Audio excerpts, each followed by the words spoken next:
হ্যাঁ, এখন এখন আওয়ামী লীগের তরফ থেকে একটা হরতাল ডাকা হয়েছে। এখন হরতালটা হয়েছে কিনা এটা বলেন। দুইটা গাড়ি হয়েছে, সত্যি কথা। আমরা তো এই নাশকতাটা হয়েছে।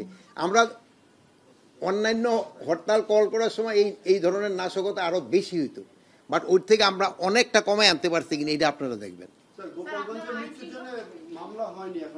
মৃত্যুর জন্য পুলিশ মামলা করবে কি না করবে এটা তো একটা কমিটি করা হয়েছে, তারা করবে। আর গোপালগঞ্জের ঘটনা তো আমরা বলছি আপনারা নিশ্চয়ই দেখছেন, মানে কি পরিস্থিতি তারা করছিল। এখন এটা তো আপনারা নিজেরই দেখছেন। এখন তো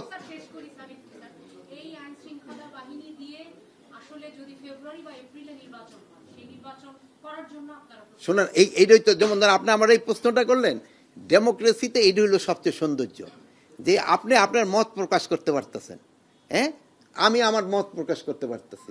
এখন আমার ক্ষেত্রে একটা অনুরোধ থাকবে যে মত প্রকাশ করার সময় যেন কোনো অশালীন কোনো ভাষা ব্যবহার না করা হয় এবং কোনো ধরনের আক্রমণাত্মক ব্যবহারটা না করা হয়। আর গণতন্ত্রে আরেকটা সৌন্দর্য হলো সত্যি কথাটা, ঘটনাটা বলা। মানে মিথ্যা বইলে তো আর গণতন্ত্র হবে না, সত্যি কথা প্রকাশকে দেয়। গণতন্ত্রের সৌন্দর্য কিন্তু এইটা, যে আপনি আপনার মত প্রকাশ করবেন সত্যি কথাটা বলে, আপনি কাউকে আক্রমণ করবেন না, আপনার ভাষাটা শালীন ভাষা হবে, এইগুলির তো গণতন্ত্র।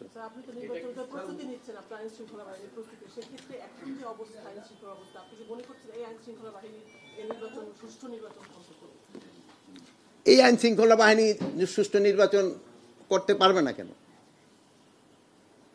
আইন শৃঙ্খলা বাহিনী যে প্রস্তুতি, আরো তো অনেক সময় রয়ে গেছে, আমাদের প্রস্তুতি রয়ে গেছে, আমাদের ট্রেনিং হচ্ছে, আমরা ট্রেনিং প্রোগ্রাম করে দিচ্ছি, আমরা তো প্রস্তুতি নিয়ে নিচ্ছি, আল্লাহ দিলে করতে কোনো অসুবিধা হবে না। কেসারেন শেকড় থেকে শিখরে। গোপালগঞ্জে 144 ধারা এখন চলছে, কারফিউ ছিল, কতদিন চলবে? সেখানে তো অনেক স্বাভাবিক জীবনযাপন এখন ফিরে আসছে না। আপনি কি গোপালগঞ্জে গেছিলেন? তো স্বাভাবিক জীবনযাত্রা ফিরে আনে না? আমি তো দেখলাম টিভি, অনেক টিভিতে বলতেছে স্বাভাবিক জীবনযাত্রা ফিরে আসছে। কারফিউ দিয়েছিলাম তো আগে, তো উঠে কারফিউ তো উঠে দিছে এই জন্য। এখনকার কথা কোন, সেই 144 ধারাটাও আবার আস্তে আস্তে উঠে নেওয়া হবে।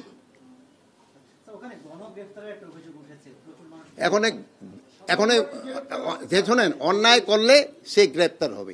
আমি একটা কথাই বলছি, কোন অবস্থায় যেন সে দুষ্কৃতিকারী ছাড়া না যেন পায়, আর যেন যে অপরাধ করে নাই যে যেন কোনো অবস্থায় ধরা না পড়ে। সেদিন শিশু, আমি এরকম তো কোন রকম খবর আমার কাছে নেই যে শিশু আছে। আপনি কই 9 জন শিশু কি নাম কি? ও কোন পত্রিকা আসছে?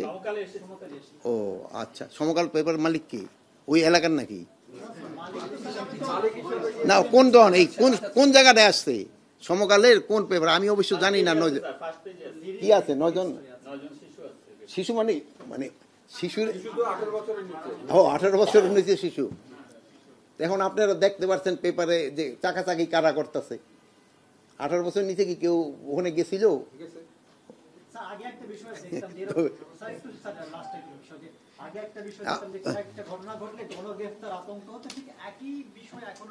না না, একই বিষয় এখন চলছে না। এটা আপনার কথার সাথে আমি একমত না, একই বিষয় চলতেছে না। আপনি এই কথাটা কিন্তু আপনি ঠিক বললেন। গণগ্রেপ্তার হচ্ছে না, যারা অন্যায় করছে তাদেরই গ্রেপ্তার করা হচ্ছে। কোনটা? মানে পরিস্থিতিতে যেই সময় যেই পরিস্থিতি ওইভাবে ওই ব্যবস্থা নিতে হবে।